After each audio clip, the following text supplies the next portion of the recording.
अस्सलाम वालेकुम बच्चों। एक्सरसाइज 7.1 आज इसका है क्वेश्चन नंबर 5। इसमें वो आपसे पूछ रहा है कि the point A B and C are the vertex of a right triangle. यानी आपके पास एक राइट ट्राइंगल है, उसके 3 वर्टेक्स दिए हुए हैं। वो कहता है सारे राइट ट्राइंगल बनाते हैं या नहीं बनाते। ठीक ना, आपने ये चेक करना है। सबसे पहले आपको 3 पॉइंट दिए हैं ए बी एंड सी। ठीक है ना, हमने पॉइंट्स को करना क्या है, ए से बी का डिस्टेंस फाइंड करना है, बी से सी का, फिर ए से सी का। ठीक है ना, यानी आपके पास ये है राइट ट्रायंगल। ये जो आपके पास ट्रायंगल है ये क्या है, राइट ट्रायंगल। राइट ट्रायंगल कौन सी होती है, जिसमें एक एंगल किसका होता है, 90 का। ठीक है ना बेटा, जो आपके पास ये एंगल होगा ये किसका होगा, 90 का एंगल होगा ये वाला। ठीक है ना, 90 डिग्री वो होती है आपके पास राइट ट्रायंगल। ठीक है, अब हमने सबसे पहले क्या फाइंड करना है, डिस्टेंस फाइंड करना है तीनों पॉइंटों के दरमियान बारी बारी। डिस्टेंस फार्मूला आपने क्वेश्चन नंबर 2 में पढ़ लिया, क्वेश्चन नंबर 3 में भी, अब क्वेश्चन नंबर 4 में भी वही चीज है। ठीक है, डिस्टेंस फार्मूला आप लोगों ने ये याद रखना है। ठीक है बच्चों, आपके पास क्या है, x2 minus x1 whole square plus y2 minus y1 whole square and square root. ये आपका डिस्टेंस फार्मूला है। उसमें आपने क्या करना है, आपने देखो ए से बी, यानी पहले ए और बी लेना है, आपने उसका डिस्टेंस फाइंड करना है। सिंपली हम जैसे पीछे करते थे, अंडर रूट 3 आ जाएगा, ये क्या है x2 माइनस x1 क्या है 0, फिर हमारे पास आ जाएगा 1 माइनस 2। ठीक है, हम इसको हल करेंगे तो अंडर रूट 3 बचेगा, इसको हल करेंगे तो माइनस 1 बचेगा। स्क्वायर लेंगे तो क्या आ जाएगा, ये इसके साथ कैंसिल, 1 का स्क्वायर करता है 1, 3 प्लस 1 4 आ जाएगा। ठीक है ना, और अंडर रूट 4 किसके बराबर होता है, 2 के। इसी के साथ आपने नेक्स्ट देखो, देन आपने क्या करना है, बी से सी। ठीक है ना, उसमें भी आपने क्या फाइंड करना है, डिस्टेंस। यानी बी से सी क्या करना है, डिस्टेंस फाइंड करना है। x2 माइनस x1, ये देखो 0 माइनस अंडर रूट 3। इस तरह फिर प्लस y2 माइनस y1। ठीक है, सेम वही चीज। अब आप देखो आपके पास 0 में से माइनस अंडर रूट 3 करेंगे तो माइनस अंडर रूट 3 आ जाएगा, -2 और -1 क्या हो जाएगा, -3। ये स्क्वायर रूट इस स्क्वायर रूट से क्या हो जाएगा, कैंसिल। आपके पास क्या बचेगा, 3 इधर, और ये 3 का स्क्वायर क्या होता है, 9। 3 प्लस 9 यानी 12 आ गया आपका बी से सी। देन आपने क्या फाइंड करना है, ए से सी, उसका रिजल्टेंट। ठीक है ना, आम अल्फाज में देखो ना, सिंपली ये आपकी बेस है, ये परपेंडिकुलर है, ये हाइपोटेनस। ठीक है ना, अब आपने क्या करना है, ए से सी करो। ए से सी यानी ये ए है ये सी है। देखो पहले हम सी वाले रकम लेंगे, x2 0 माइनस 0, ये देखो। ठीक है, यानी x2 माइनस x1, फिर करेंगे y2 माइनस y1। ठीक है, 0 का स्क्वायर लें प्लस माइनस करें तो 0 रहता है वो, -2 में -2 -4 का स्क्वायर क्या आ जाएगा, 16। यानी आपके पास ये आ गया -4 बचा, इस तरह आ जाएगा। ठीक है, इसको हल करेंगे तो आपके पास 4 बचेगा सिंपली। ठीक है, आपके पास तीनों वैल्यू आ गई। देखो आपने एक ये वाली वैल्यू भी ए बी फाइंड कर लिया, फिर आपने बी सी भी फाइंड कर लिया, फिर आपने ए सी भी फाइंड कर लिया। आपने अब वो मसला फिसागोरस यानी बाय पाइथागोरम थ्योरम, वो क्या होता है, हाइपोटेनस का square is equal to base square plus perpendicular square. ठीक है ना, यानी सिंपल फॉर्म में गए तो भीतर का square is equal to base का कायदे का स्क्वायर और अमूद का स्क्वायर। ठीक है ना, इनको उर्दू में क्या पढ़ते हैं, हम इसको वितर कहते हैं। ठीक है बच्चों, इसको कायदा पढ़ते हैं और इसको आप पढ़ते हैं अमूद। ठीक है, सिंपली क्या होता है, वितर का स्क्वायर बराबर होता है कायदे के स्क्वायर के प्लस अमूद के स्क्वायर के। ठीक है, अब आपके पास तीनों वैल्यू है, देखो ए सी की भी है, ए बी की भी है, बी सी की भी है। सिंपली आपने ये फार्मूला याद रखना है, मसला फिसागोरस। आसान है, मुश्किल नहीं है, सिंपल सा फार्मूला है, आपने ये याद रखना है। इसमें आपने एसी की वैल्यू क्या है आपके पास बच्चों, एसी की है आपके पास, एसी यहाँ पर लास्ट में देखो क्या हो गया, 4 आ गया, वो आपने पुट कर दी। ठीक है, इसके साथ ए बी क्या है, ये 2, फिर बी सी क्या है, √12। आपने सबका स्क्वायर लेना है, 4 का स्क्वायर 16, 2 का स्क्वायर 4, √12 का क्या आ जाएगा, 12 भी आ जाएगा। अब देखो 4 प्लस 12 क्या आ जाएगा, 16। यानी ये क्या हो गया, देखो दोनों एंगल क्या हो गए, बराबर हो गए। तो आपने जो सवाल में पूछा वही लिख देना है कि this point are A and B and C are the vertex of right triangle. ठीक है ना, यानी जो पॉइंट है आपके पास वो क्या है, वाकई राइट ट्रायंगल है। इसी के साथ आपके पास है इसका पार्ट 2। इसमें वो क्या कह रहा है कि आपको पॉइंट दिए हैं 3 ए बी सी। उसमें वो कहता है कि जो वर्टेक्स है वो एसोसियल ट्राइंगल है। एसोसियल क्या होता है? जिसके वो ट्राइंगल जिसके दो एंगल क्या होते हैं आपस में बराबर होते हैं, ठीक है ना। अब हमने क्या करना है, देखो हमें गिवन डाटा दिया है यानी ए बी सी की वैल्यू दी है, हमने इसमें भी वही चीज फाइंड करनी है, डिस्टेंस फाइंड करना है, ठीक है ना। जिस तरह इसमें किया है डिस्टेंस फाइंड, इसमें भी वही करना है।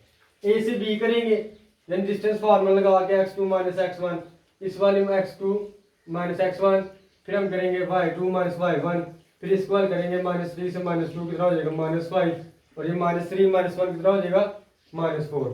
आप इनका स्क्वायर ले ले, 5 का स्क्वायर क्या आ जाएगा 25, 4 का क्या आ जाएगा 16, दोनों को प्लस करें 41, ठीक है।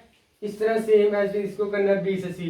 जब आप इसको करेंगे देखो बी से सी जाना है यानी बी से सी x2 minus x1 y2 minus y1, ठीक है।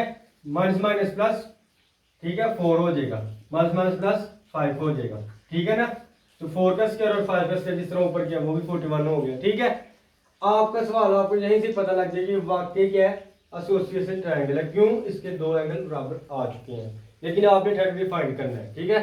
अब ये देखो थर्ड आपने क्या सी ए से बी गए, बी से सी गए, सी से ए आ जाओ, ठीक है। उसमें क्या करेंगे x2, ये देखो x2 ये है क्योंकि पहले क्या सी लिखा और फिर ए, यानी जो दूसरे कम होती है वो किसकी होती है x2 वाली वैल्यू के लिए, ठीक है ना। तो आपके पास सी पहले कम है और ए क्या है दूसरे कम है, इसलिए हम करेंगे x2 माइनस x1 फिर y2 माइनस y1, ठीक है। 3 में से 2 निकालेंगे तो 1, -2 में से 1 निकालेंगे -1, दोनों का 1 का स्क्वायर लो -1 का स्क्वायर लो, क्या आता है 1 ही आता है, ठीक है ना। देखो 1 का स्क्वायर भी क्या होता है 1, -1 का स्क्वायर भी क्या होता है 1, तो आपके पास क्या आ गया √2। अब ये आपके पास क्या हो गया ए बी का जो डिस्टेंस है वो बराबर है बी सी के डिस्टेंस के, इसलिए हम कह सकते हैं कि दिस इक्वेशन दिस ट्राइंगल और एसोसिएटेड ट्राइंगल, ठीक है बच्चों। अब इसके साथ ही हमारा पार्ट नंबर 3 है क्वेश्चन नंबर 5 का। ये है हमारे पास क्वेश्चन नंबर 5। इसमें हमने करना क्या है, देखें आपके पास वो कह रहा है कि the point A, B, C and D are the vertex of parallelogram। यानी आपके पास वो क्या कह रहा है कि आपको 4 पॉइंट दिए गए हैं, तो आपने क्या फाइंड करना है कि इनमें ये पैरेललोग्राम बनाते हैं या नहीं बनाते। अब पैरेललोग्राम क्या होती है वो एक, ये देखिए आपके पास इधर ट्राइंगल, जिस तरह आपके पास ये होता है ना, ये देखिए ये चीज होती है, ठीक है ना, जिसको मुस्ततिल कहते हैं, ठीक है ना। इसको बस थोड़ा सा टेढ़ा कर दो तो आपके पास क्या बनती है पैरेललोग्राम। अब इसकी पैरेललोग्राम की प्रॉपर्टीज क्या होती है कि उसकी जो एंगल्स होते हैं ना आपस में अपोजिट एंगल वो क्या होते हैं बराबर होते हैं, एंगल क्या होते हैं बराबर होते हैं, ठीक है ना। एंगल भी बराबर होते हैं और इनकी वैल्यू भी क्या होती है आपस की अपोजिट वैल्यू बराबर होती है।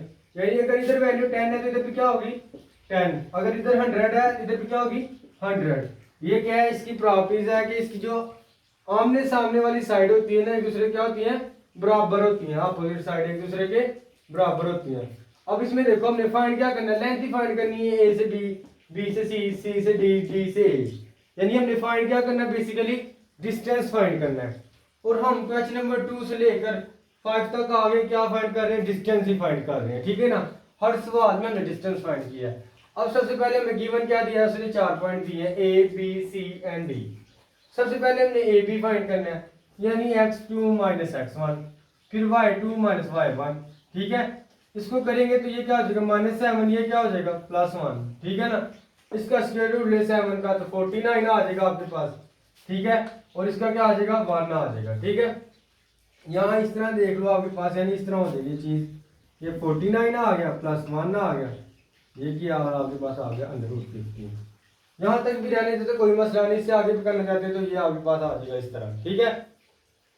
इससे आगे किस तरह करते हैं, जिस तरह ये √15 है इसको हम किस तरह हल करते हैं ये देख लो। ये 15 का आप इस तरह करते हैं, एलसीएम लेते हैं 2 25 तस्दीर तो सबको करनी आती है। 5 की मरतबा है 2 मरतबा, तो हम इसको लिखेंगे 5 की पावर 2 7 मल्टीप्लाई बाई 2।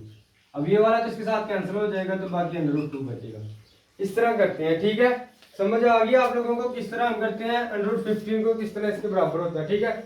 इसके साथ हमें क्या करना है बी सी, जिस तरह ए बी फाइंड किया उस तरह B C, x2 minus x1 x2 minus x1 y2 minus y1, उसको भी हल करते हैं हमारे पास 50 यहाँ से आ जाता है। इस तरह हम सी डी को करेंगे, उसको भी हल करेंगे तो क्या आ जाएगा सी और D, x2 minus x1 y2 minus y1। यानी डिस्टेंस फार्मूला बार बार बताने की जरूरत नहीं है कि आप एक दफा अच्छे तरीके से डिस्टेंस फार्मूला याद रखें। उसके बाद उसमें वैल्यू पुट करें, उनको प्लस माइनस ही करना है बस। ये देखो ये माइनस माइनस प्लस हो जाता है, इतना तो आप लोगों को पता ही है। तो ठीक है, तो -5 में से 4 निकालेंगे तो -1 बच जाएगा।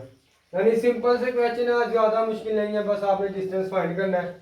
चारों रकमों का डिस्टेंस फाइंड कर लिया, लास्ट पर देखो चारों का आंसर क्या आ रहा है, सेम आ रहा है, तो ठीक है, वेल एंड गुड हो गया हमारे पास।